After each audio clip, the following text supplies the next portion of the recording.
Hello, હું સુષ્મા, નેચરોથેરાપિસ્ટ. મારા husband doctor Anil માટે મારી channel Sushma's cooking with healthy સાઇડકિકમાં વેલકમ. તમને ઘણી બધી હેલ્ધી એન્ડ ટેસ્ટી રેસિપીસ જોવા મળશે. મારી રેસીપી પૂરી જોજો અને તમને ગમશે જ, 100% ખાતરી આપું છું. અને લાઈક પણ કરી દેજો, સબસ્ક્રાઈબ કરજો, શેર કરવાનું નહીં ભૂલતા, જેથી તમારા બીજા ફ્રેન્ડ્સ પણ મારી રેસીપી જોઈ શકે. આજે આપણે બનાવશું માખણ, દૂધમાંથી બનતું માખણ.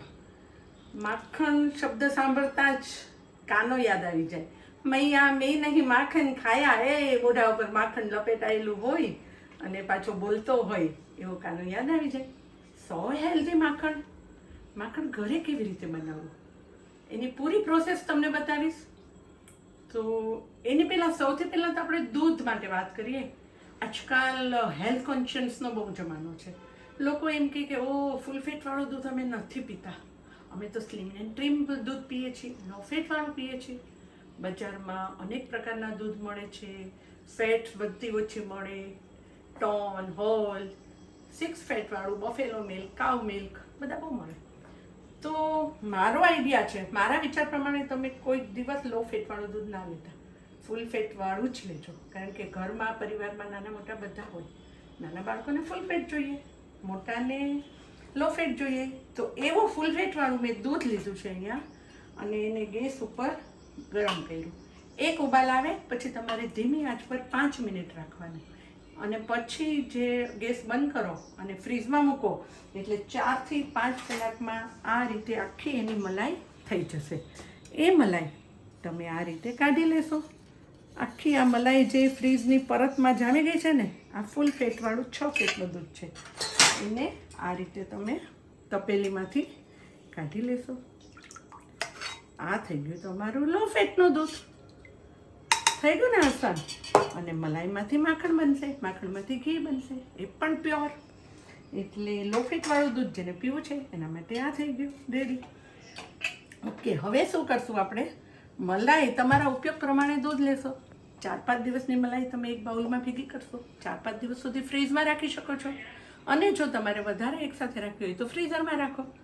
અને ત્યાર પછી માખણ બનાવવા માટે આ જ મલાઈમાં તમે 4-5 દિવસની મલાઈ થાય, ફ્રેશ સ્મેલ નથી આવતી, નહીં આવે, જોઈ લેજો. અને પછી તમે એમાં થોડું દહીં નાખીને મેળવી દો. અને એ બધી મલાઈ મળી જશે. જામણ નાખો એટલે બીજે દિવસે સવારે તમે એનું આ રીતે માખણ બનાવી શકશો. આ મેં મલાઈ મેળવેલી છે દહીંમાંથી, કાલે રાત્રે મેળવેલી હતી. 8 થી 10 કલાકમાં મને મસ્ત મલાઈનું જામણ થઈ ગયું છે. હવે હું એનું માખણ બનાવીશ. તો એના માટે વિસ્પરમાં, મિક્સચરમાં પણ કરી શકો, હેન્ડ બ્લેન્ડરમાં પણ કરી શકો. આજે આપણે હેન્ડ બ્લેન્ડરમાં કરશું.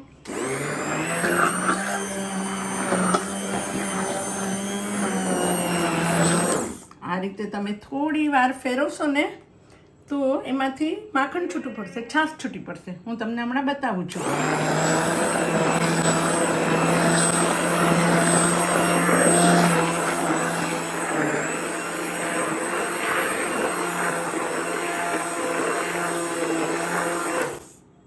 તમે જુઓ, હજી વાર છે.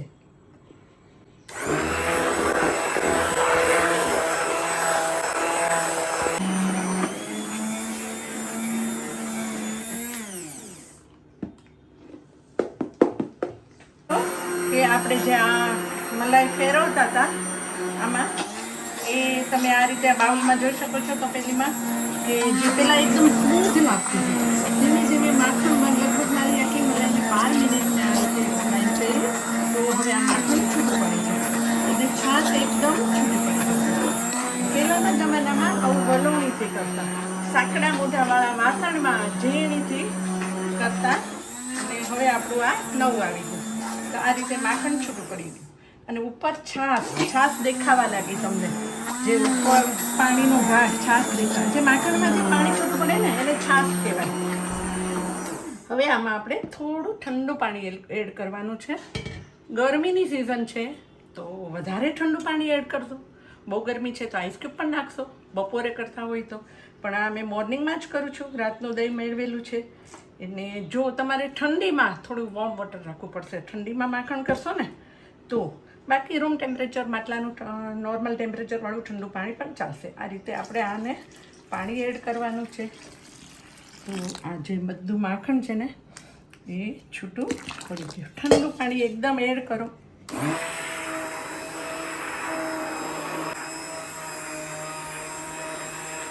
આ રીતે માખણ બનશે ને પાણી રેડ્યા પછી, પાણી એડ કર્યા પછી માખણ બનશે. તમે બ્લેન્ડર ફેરવશો એટલે ઓટોમેટિક આ જે બધું છૂટું માખણ હતું ને એ આખું બધું એકસાથે એકઠું થઈ જશે. એ રીતે તપેલીમાં બની જશે. એટલે આપણું માખણ રેડી છે. આ રીતે આપણું માખણ રેડી થઈ ગયું. હવે તમે કહેશો કે દૂધ તો આપણે ઇન્ડિયામાં ગરમ કરીએ, કારણ કે ઇન્ડિયાના વેધર પ્રમાણે અને આપણને ખબર છે કે આપણે દૂધ બગડી જાય એટલે ગરમ કરીએ તો મલાઈ નીકળે. આઉટ ઓફ કન્ટ્રીમાં તો ગેલન પેલા કેનમાં મળે, પાઉચમાં મળે અને ગરમ તો કરતા જ નથી. એક્સપાયરી ડેટ હોય છે એ પ્રમાણે બગડતું પણ નથી. 4 દિવસની એક્સપાયરી હોય તો 4 દિવસ સુધી નહીં બગડે. તો ત્યાં અમારે માખણ મેળવવું હોય તો શું કરવાનું? ત્યાં પણ તમે કરી શકો છો. ફૂલ પેટનું દૂધ લો અને સો ઇઝી એને તમે ગરમ કરો, મેં તમને બતાવ્યું એ પ્રમાણે, અને ઠંડુ કરો.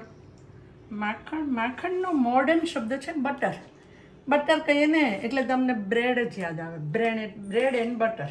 અને માખણ કહો આ રીતે તમારે માખણ બધું કાઢી લેવાનું છે. માખણ કહો એટલે તમને રોટલો યાદ આવે બાજરીનો, માખણને રોટી યાદ આવે. આ રીતે છાશ, આ જે માખણ સવારના બ્રેકફાસ્ટમાં કે ડિનરમાં કાઠિયાવાડી ડીશ બનાવો, માખણને રોટલો. ઓહ, એટલે એને એક આપણી આ ટ્રેડિશનલ અનસાયન્ટ આઈટમ કહો તો ચાલે. વર્ષોથી ચાલી આવતું માખણ. બટર તો હવેની શોધ છે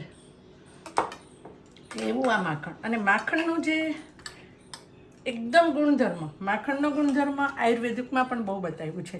તમને ખબર છે એક આયુર્વેદિકની એક દવા કહો તો દવા છે કે તમને જો માઇગ્રેન હોય કે આંખોમાં બળતરા થતી હોય તો આપણા દાદીમાં એવું કહેતા કે પગના તળિયા ઉપર કાસાની વાટકીમાં માખણ લગાવી અને કાસાની વાટકીથી પગના તળિયા ઉપર રાતના ઘસો તો તમને માઇગ્રેન દૂર થશે, મગજની ગરમી દૂર થશે.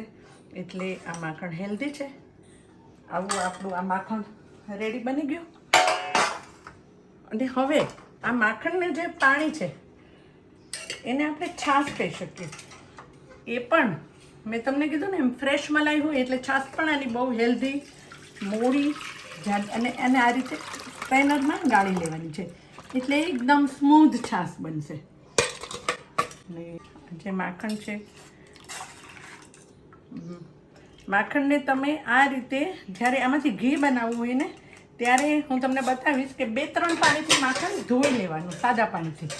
બાકી તમે આ રીતે જે પ્રેઝન્ટેશન કરો ને છાશની સાથે એટલે એ માખણ એકદમ ડિલિશિયસ અને મનને લલચાવનારું લાગે. હવે આ છાશ પણ તમને સો હેલ્ધી. એ માટે તમે છાશનો મસાલો નાખો. મેં મારી એક છાશ, એના માટે તમે ગ્લાસ જમવામાં, લંચમાં, ડિનરમાં કે પછી બહુ ગરમી લાગી છે, બહાર જવું છે તાપમાં, 1 ગ્લાસ છાશ પી લો. આટલી જાડી ઘટ, સો ડિલિશિયસ, સો હેલ્ધી. અને એમાં તમે આ રીતે એનો છાશનો મસાલો સ્પ્રિંકલ કરી શકો છો. છાશનો મસાલો મેં મારી રેસીપીમાં બતાવ્યો છે, મારી ચેનલમાં લિંક લાઇબ્રેરીમાં જોઈ લેજો તમે. એ પણ એટલો હેલ્ધી છે. એમાં મરી પાવડર, મેથી, સંચળ, જીરું, હિંગ બધું બહુ આવે છે. એટલે તમને હેલ્થની દ્રષ્ટિએ પણ બહુ જ હેલ્ધી છે છાશનો મસાલો. તો ચલો આપણે બ્રેકફાસ્ટ કરશું ને, કે પછી માખણને બ્રેડ બટર ખાશો કે માખણને રોટલી? ડૉક્ટર સાહેબ તમે પણ જુઓ. Homemade pure butter and butter milk, ઘરનું બનાવેલું તાજી છાશ અને માખણ. ઓકે, ચલો સબસ્ક્રાઈબ કરી દો, શેર કરી દો. Thank you.